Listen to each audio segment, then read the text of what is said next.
Information is power. Everything that we do is anchored on information. A Zambian writing about Zambia is different from people who are coming from outside to come and write about Zambia. Mm-hmm. You are looking at it from a different perspective. You are from a different cultural background. You mold the direction of a human being between the period around 5 years. Mm-hmm. If you can't do that, then you'll have lost it. Because it will be business as usual. If we can't set out our agenda on how we are going to do things within 90 days. With what the changes which are taking place in the world, the best time for us to be able to fit into the arena is when we have had a change of administration. And we should take advantage of that. In some of the countries, probably they are known because of the animals which they have no heritage and things like that. Mm-hmm. So for us, mention whatever any tourist will be thinking of, you'll find it in Zambia. So all you need to do is carry out a research of the type of tourists. So we need to package it to say this is what we have. Yeah, I mean, I'm proud to say that Zambia, I think, right now is one of the few countries in Africa, maybe in the world, where you have your investment is safe and you can have a very decent return on your investment, especially when it comes to mines. Zambia is only 40% explored, okay? And yet we've got deposits, known deposits that have not been developed, known deposits that have not, been even worked or parceled out or given to anybody. They're there, okay? Just waiting for someone to invest. Now, for the 5 I talked about, those have been taken up by some people. But there's so many, the known ones, there are so many that are there not taken, and there's 60% of the country still unexplored.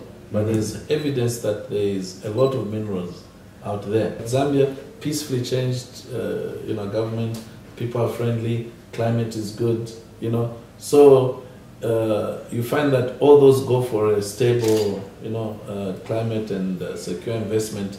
And given that we have all these minerals, anyone putting in their investment, would definitely get that benefit. So it's to showcase what we have, being a very safe and lovely investment destination. The gemstone sector, I didn't talk about that. That's one area, as mining minister, and I think as a country we want to explore. Zambian emeralds have been considered now the best in the world. Okay, and yet, we haven't explored them. There's a whole area, where these emeralds are found. It's not developed, and the potential is so huge. So, given that background, I think there's something to show to an investor. Say, look, come to Zambia, you put your money here. There's potential to make a lot of money here. We want to create Zambia to be a hub of the transport sector. By creation of Zambia to be a hub in the region, we find that every country will be linked to Zambia, and it will be easy for us to do business. We have a situation where we are a landlocked country, and we don't want to cry about it because I think no one chose to be. But we believe that we can use our position not as a point of weakness, but a point of strength. Being landlocked, we believe it's a point of strength because everybody will have to link up with us. Zambia has the potential.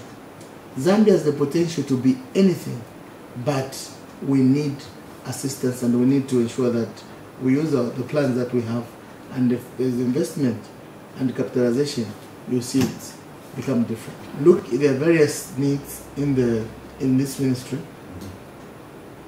If you brought it and you told me, Lusaka, what can you do? Lusaka, I could just start thinking, firstly, in Lusaka, I want to reduce the congestion because it is creating a situation where to do business is expensive. In the morning to go into town, you take 1 hour. You don't do business that way.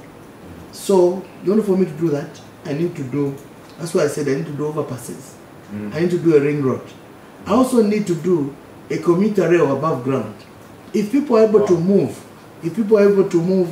and exchange ideas and communicate, you'll see that business will be done cheaply. But when it comes down to a national airline, like a plane, in the air sector, I would rather think, oh, maybe we need to put up planes to move from one area to another. But that's not, of course, our priority. If it comes to the rail sector, I believe there are other areas, because we have about 3 major rails in Zambia, rail lines. But if we can improve and facilitate their efficiency and effectiveness, then business will be done better. We have had a situation where our rail infrastructure has been underfunded for a long time, to an extent where, due to its poor performance, the burden on the rail has shifted to the road. So there's more road damage as a result of poor performance of the rail sector. So if we can improve that and improve our road network, then you'll see that our road system will be better. First and foremost, we wear 2 caps. One is as a regulator, meaning we will issue licenses and try and monitor the sector. We will regulate competition to make sure that the consumer is not abused. We will also protect investors to ensure that whenever you invest in the sector, your investment is protected. And we will try and leverage competition to an extent where one does not outshine the other on unfair ground. And that's us as regulators. On the other hand, we also have the universal access law, where we're developing or introducing ICT to unserved and underserved areas. These are the rural areas that have been neglected. Those are the areas that, when we're wearing that cap, we're using public funds that we collect in the Universal Access Fund, and we're putting up towers, communication towers, to enhance communication. We're putting up learning institutions like the Connecting Schools project, where we're trying to promote e-learning. If we can't get a teacher there, we can get a lesson through video conferencing or something like that. We're giving them rural payphones to ensure that even if you don't have a handset, if you can access a telephone point, you're able to communicate with the rest of the country. What we've done is we've got a 5-year strategic plan that we put in place, and with this 5-year strategic plan, we have a workforce that we believe will help us, deliver our objectives under the 5-year plan. And hopefully, at the end of the 5-year plan, we'll have seen a total transition of the ICT sector. It's a slow offtake because of the lack of proper investment in the infrastructure that's helpful for ICT operations. But like everything, the start is always shaky, but once you're on the roll, you can easily get there. I think we're in the right direction. We have partnered with an international tower company, and through that partnership, we're building towers all over the country. And we're very open to more investors who like interest in that area to put up infrastructure. It's become a trend now. Telephone companies and telcos do not own the towers. There's a tower, they're separate, there's a company that will own the towers and they just lease off them. And I think that's become a trend here as well. It's quite popular in a few countries that we visited. So there's opportunities of investment there. We've always tried to promote, I'd like to see somebody set up, for instance, an assembly for computers. There's a high demand. We have 10,000 schools, we have to put computer labs in. So you can imagine if we always have to import things, it would be a lot easier if we had an assembly somewhere near here. Those are some of the opportunities that we see. There's also the issue of laying out the optic fiber. This country's, well, we're aiming to go e-government soon. And if you're going to have e-services, e-government services, your connectivity must be reliable and it must be affordable, and there's no better way than the optic fiber. Well, I believe that the international eyes out there would want to see and look at what is it that Lusaka focus is now that there is this CAP. And I believe that as a city we may have certain priorities as to what exactly we wanted to do for the next 5 years, either short term, long term, medium term. But with the winning of the Africa Cup, for us it's a moment of us to rethink our future and try to set priorities that will focus on us getting more benefits and more results. The most exciting investment in this city, they're quite various. For instance, when you talk about real estate, okay, real estate is one key investment that people can bring in this city, because there is a serious short of accommodation. Lusaka, for your information, has got almost 2.5 to 3 million people, but this population goes up because everyone comes to the city during the day. So this population goes even to 5 million during the day before they go back to their towns. So the issue of accommodation for us could be a major key to improvement of the general infrastructure of the city. The city has been more kind of centralized in terms of certain infrastructure. We're talking about shopping malls. Instead of people coming from all over the suburbs to come to the central place to do their shopping, we want to open up more infrastructure external to the center. We would want to see investments where people can build up modern shopping malls in these surrounding areas to decongest the city. But besides that, in terms of manufacturing also, manufacturing is also key to this city. Our approach to engage the investors, we don't impose high fees on their certain manufacturing license, trading licenses and all that. So these are fees that are highly discussed and agreed for the sake of everyone being, it's a win-win situation.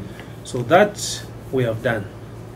And at the moment, when we conduct the evaluation role for some of the manufacturing industry, we engage them on a very long-term basis to agree until we reach a consensus. And above all, the city is endowed with a lot of human resource. The human resource aspect is very good. If you talk about market, our country is a liberalized economy. So in terms of marketing and exports, the government has made a deliberate policy to ease flow of goods and services in and outside the country. The major population of Zambia is the youth, and it is the same youth that made it possible for the change of government. If it was not for the youth, the change of government could not have been attained, because ordinarily most of the people that are in the adult age are people that probably have settled, but the majority of our youth are unemployed, are facing insurmountable problems with unemployment, illiteracy, poverty, disease, and all that. So the change in government brought a lot of relief for them to say, with this change, maybe I'll get a job one day, maybe I'll be able to get married, maybe I'll be able to go to school. So the expectation from young people is very high. But what we believe also is that as a government, you may not get everyone into the formal employment. And this is the more reason that the government has set up the Citizen Economic Empowerment Commission.